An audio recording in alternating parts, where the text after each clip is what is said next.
Aleluia, aleluia.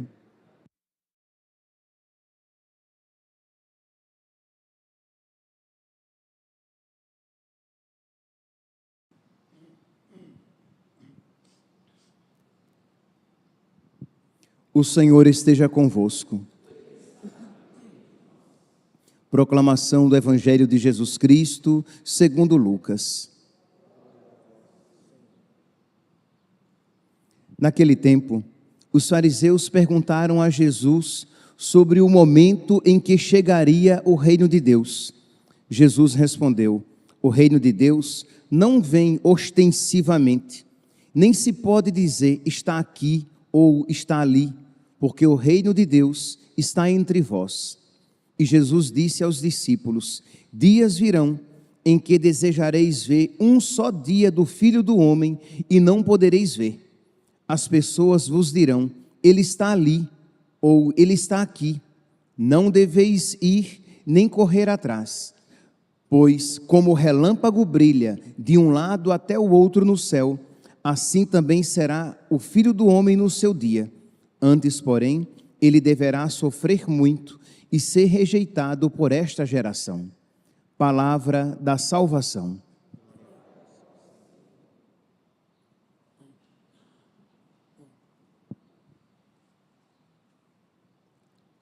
Caríssimos irmãos e irmãs, o reino de Deus está entre vós. Esta afirmação, muito cara aos padres da igreja, sempre foi também interpretada como o reino de Deus está em vós, o reino de Deus está dentro de vós. Por quê? Porque quem acolhe Cristo, Cristo Rei, quem acolhe Cristo, acolhe o seu reinado. Então, o reinado de Deus está dentro de vós. É uma tradução possível e teologicamente muito adequada. Isto é, nós precisamos nos abrir ao reinado de Cristo em nós. Nós precisamos deixar que Cristo reine através de nós. Quando Cristo reina em nós, Ele está presente no meio de nós. Quando Cristo reina em mim, Ele está presente em todos os lugares em que eu também estiver presente. Então, o reinado de Cristo está dentro de vós. Pois bem, embora seja uma realidade eloquente, não é uma realidade fácil. Deixar que Cristo reine em nós, que o Espírito Santo reine em nós, que já não sejamos nós vivendo, mas Cristo vivendo em nós. Por que não é fácil, meus santos? Porque existe aquela tríplice realidade contra a qual nós lutamos: a carne, o mundo e o diabo. A carne, as nossas más inclinações, que nos fecham ao reinado de Cristo. Com outras palavras, é aquilo que São Paulo fala de o homem novo e o homem velho. Então, em nós existe o homem novo e o homem velho que se degladiam, que lutam entre si, e que nós precisamos deixar que o homem novo, Cristo, aquele que nós recebemos desde o dia do nosso batismo, vença o homem velho que habita em nós com todos os seus vícios e os seus pecados. Então, nós lutamos contra a carne, o mundo com as suas propostas e as suas seduções que querem abafar a voz de Cristo em nós, que nos convidam a virar as costas para Cristo e nos voltarmos para o mundo com as suas propostas.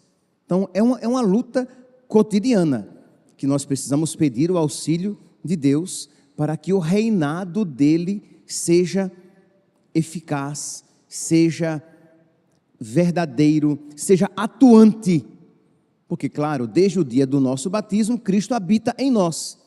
mas Ele está reinante, Ele está operante na nossa vida, por meio das nossas escolhas, nos nossos pensamentos, na nossa maneira de amar, na nossa maneira de julgar, na nossa maneira de acolher as pessoas. Então é uma luta que nós poderíamos dizer, é este caminho de perfeição, este caminho de santificação. Então, a carne, o mundo e o diabo com as tentações, o diabo e os seus demônios que estão constantemente focados em nos fazer perder, em fazer com que nós caminhemos para a nossa perdição. E como fazer então para que a voz do Espírito se torne cada vez mais forte em nós? O que fazer para que o reinado de Cristo seja cada vez mais verdadeiro, eficaz, atuante em nós? O que fazer para que nós nos deixemos mais docilmente guiar por Cristo, de modo que o seu reinado opere em nós? A oração. Aqui existem vários caminhos, né? A prática da virtude, a oração, a escuta ou a leitura orante da palavra de Deus. Isto é, nós cristãos católicos precisamos ter intimidade com a palavra de Deus, porque quanto maior for a nossa intimidade com a palavra de Deus, será a nossa intimidade com o próprio Deus, que, como diz São Jerônimo, desconhecer as Escrituras é desconhecer o próprio Cristo. Ao mesmo tempo, o contrário é verdadeiro. Conhecer as Escrituras é conhecer o próprio Cristo. Então precisamos, meus santos, precisamos sair um pouquinho da preguiça, precisamos nos desvencilhar de tantas vozes e clamores que nos requisitam a atenção.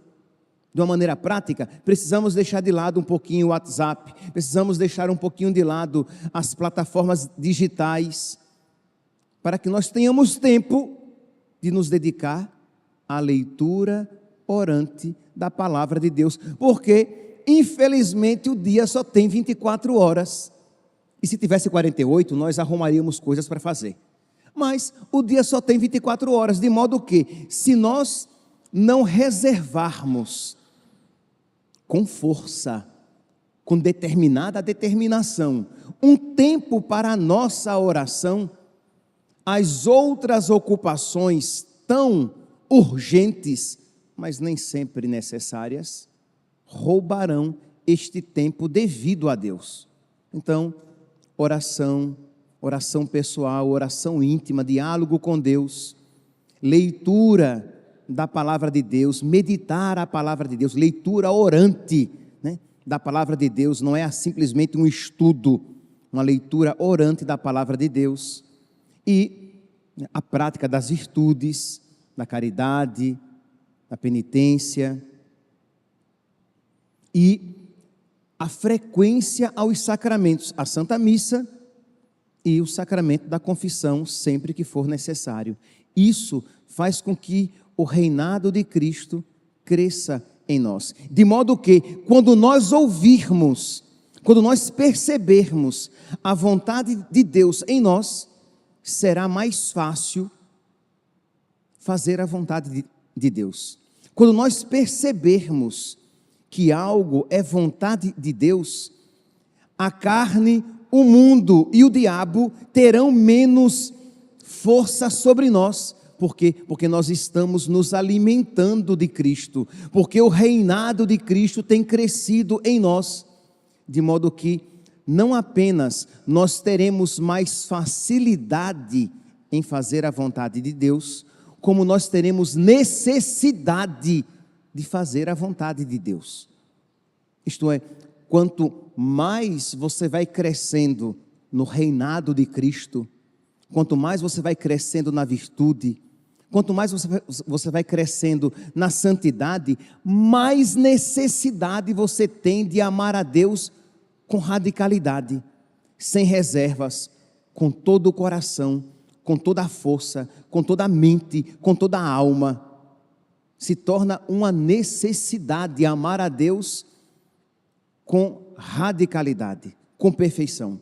Então, no início, você vai tendo, quando você vai crescendo na virtude, você vai tendo menos dificuldade de amar a Deus de uma maneira mais firme, mais profunda, mais radical.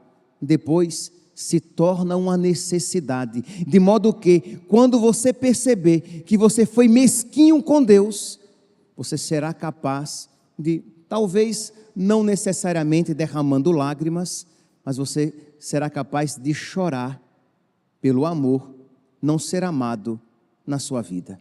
Você dizer, eu não estou amando a Deus como Ele merece ser amado. Que tristeza. Misericórdia, Senhor. Não será mais uma realidade que você, quando percebe indiferentemente. Não, você perceberá com dor de não amar a Deus.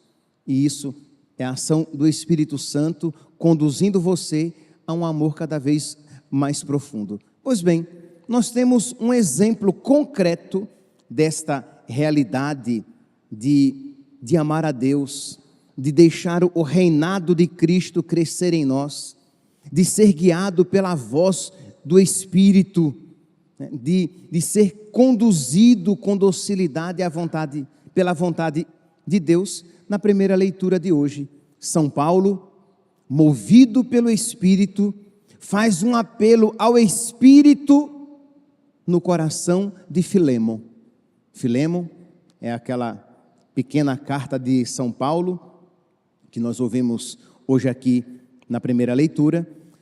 Filemon tinha um escravo, Onésimo, e Filemon é um cristão, tornado cristão por São Paulo na comunidade de Colossos. Então, ele é um colossense.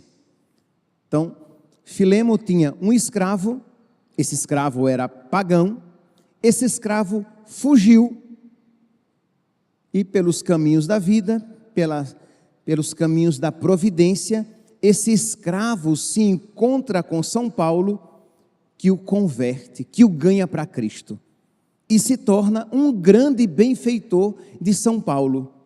Só que, lembremos-nos, segundo a ordem social vigente, aquele homem, Onésimo, era uma propriedade de Filemon e pela ordem social, jurídica de então, não era lícito que São Paulo ficasse com Onésimo.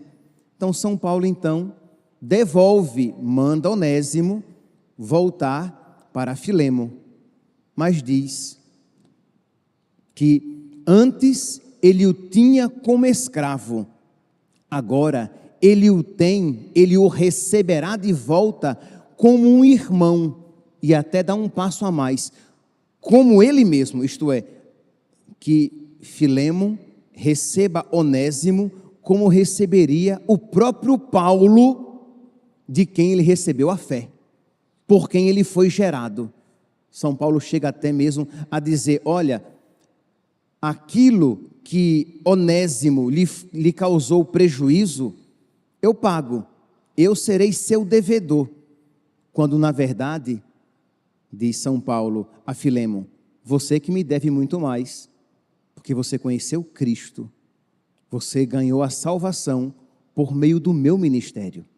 É isso que São Paulo está dizendo. É uma carta belíssima, porque é um convite à caridade. São Paulo começa apresentando, ele já começa profetizando a generosidade de Filemon. Ele diz assim, com grande alegria e consolo eu tive por causa da tua caridade. Ele nem sabe ainda como é que Filemon vai acolher Onésimo, mas ele já diz, olha, eu já me alegro com a tua caridade.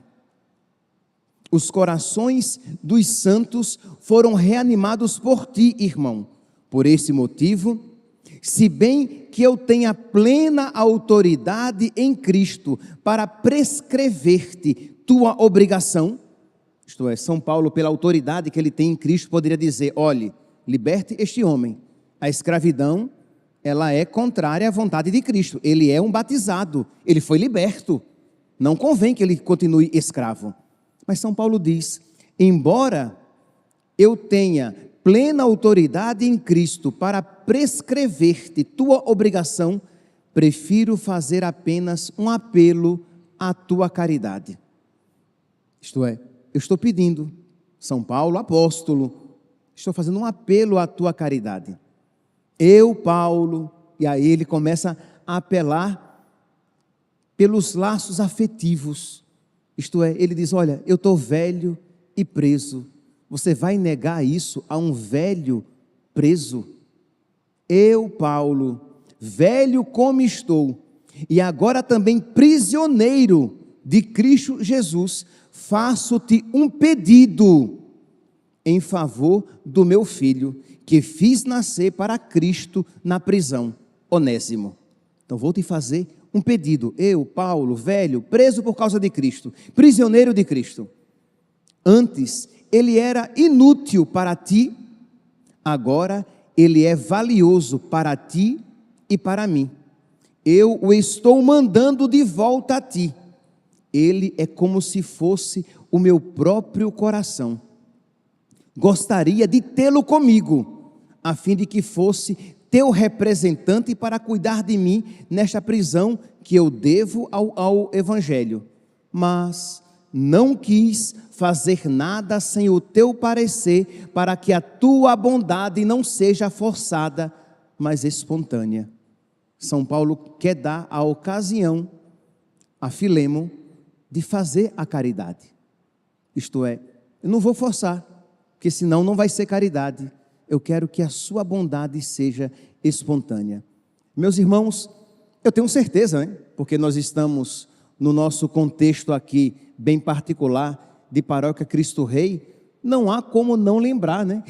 Que o padre de vocês tem pedido constantemente ajuda para que nós concluamos o centro de catequese. Mas é verdade, meus santos.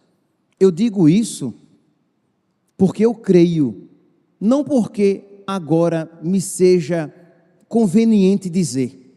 Eu digo isso porque é verdade, isto é, quando nós agimos movidos pela caridade, nós alegramos o coração de Deus. Quando nós fazemos algo por caridade, aquilo é um movimento de santificação no nosso coração tão apegado às nossas vontades e às nossas posses, às nossas coisas. Existe em nós um apego desordenado às coisas. Não é à toa que a Sagrada Escritura vai dizer, nosso Senhor vai dizer, que é mais fácil um camelo passar pelo buraco de uma agulha do que um rico entrar no reino dos céus. E por rico aqui compreenda aquele que é apegado àquilo que tem. E o próprio São Paulo vai dizer na carta a Timóteo que por causa do apego ao dinheiro muitos se perderam. Então é um caminho de exercício na caridade, de crescimento na virtude, de santificação, quando você age movido pela caridade.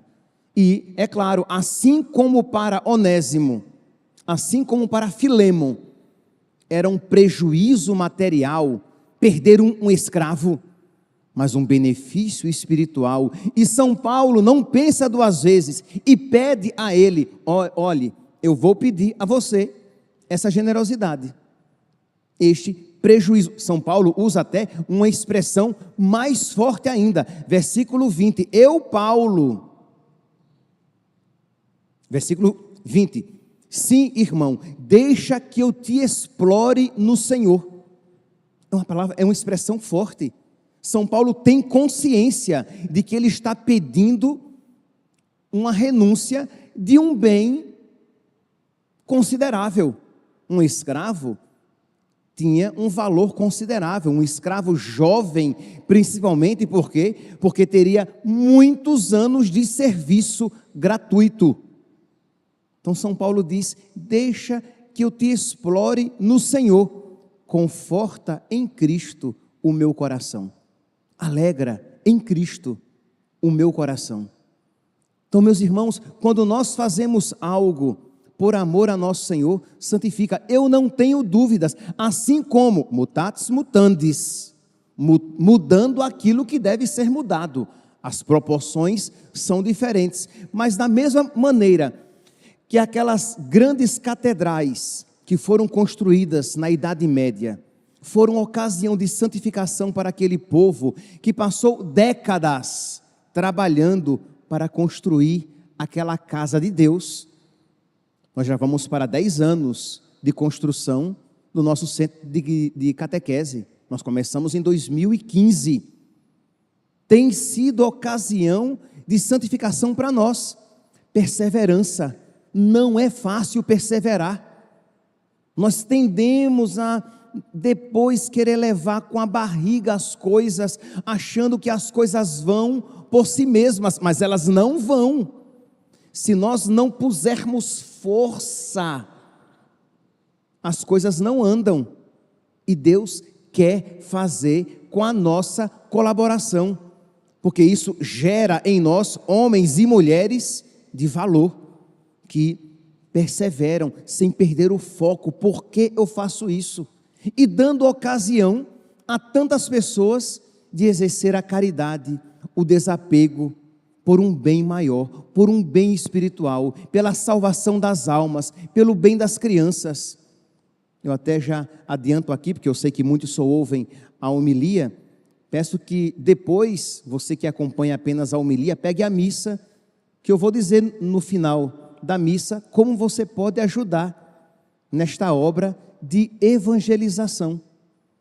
Como você pode fazer para ajudar na catequese de crianças, jovens e adultos bombardeados pelo mundo. Nós reclamamos que o mundo tem virado as costas para Cristo. Nós reclamamos que as crianças tão pequenas já têm perdido a pureza. Nós reclamamos vendo os jovens se entregando de cabeça para o mundo. Mas o que é que nós estamos fazendo? Pode ser que você não consiga diretamente evangelizar, catequizar, mas você pode auxiliar neste processo de evangelização e de catequese. Então vamos lá, meus santos, viver movido pela caridade. Então São Paulo vai e não fica vermelho, como talvez eu esteja lhe pedindo tão explicitamente. São Paulo nem vermelho fica, porque ele sabe que está fazendo um bem para Filémon. Isto é, se Filémon abraçar este pedido de caridade que ele está fazendo, será um bem para Filémon, será um bem para Onésimo, será um bem para a igreja, porque um santo eleva o mundo. Quando alguém se santifica, ele faz bem ao mundo inteiro. Quando o coração está sadio, ele jorra sangue novo para todo o corpo. Quando os olhos estão sadios, eles não se beneficiam apenas a si mesmos, mas aos pés, inclusive, para que não tropece e o corpo inteiro caia. Quando alguém se santifica, ele glorifica o nome de Cristo na sua igreja e beneficia o mundo inteiro, porque de alguma maneira o corpo de Cristo, os membros de Cristo se tornam mais eficazes na sua evangelização, em ganhar almas. Precisamos ter zelo, precisamos ter sede de almas, e naquilo que nós pudermos fazer, empenhar a nossa vontade, empenhar as nossas forças e empenhar até os nossos bens. Mas sabe qual é o nosso problema, meus santos? Nós queremos tudo isso. Eu não tenho dúvidas que todos nós queiramos isso, mas nós queremos sem esforço. Nós queremos desde que não seja muito exigente. Eu não tenho dúvidas que todos queiramos ajudar, mas um pouquinho. São Paulo pediu algo generoso a Filémon. Se nós quisermos, meus santos, fazer grandes obras para a glória de Cristo e da sua igreja aqui na terra, nós precisamos também estar dispostos a nos sacrificar um pouco, a fazer algo movido pela caridade. Termino com essas palavras de São Paulo. Sim, irmão, deixa que eu te explore no Senhor. Nós não sabemos, meus santos, qual foi a resposta de Filemon, mas nós podemos pressupor que um pedido de São Paulo a um filho seu gerado na fé não tenha sido em vão, não tenha sido inócuo, mas desejar que o pedido de São Paulo tenha sido eficaz na vida de Filemon deve também fazer com que nós desejemos que os pedidos, que as solicitações do Espírito no nosso coração sejam também respondidas sempre com um sim generoso e sem reservas. Queiramos fazer a vontade de Deus do modo como Deus pede a nossa colaboração.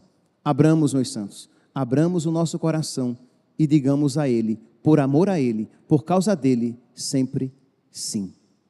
Louvado seja nosso Senhor Jesus Cristo, para sempre seja louvado.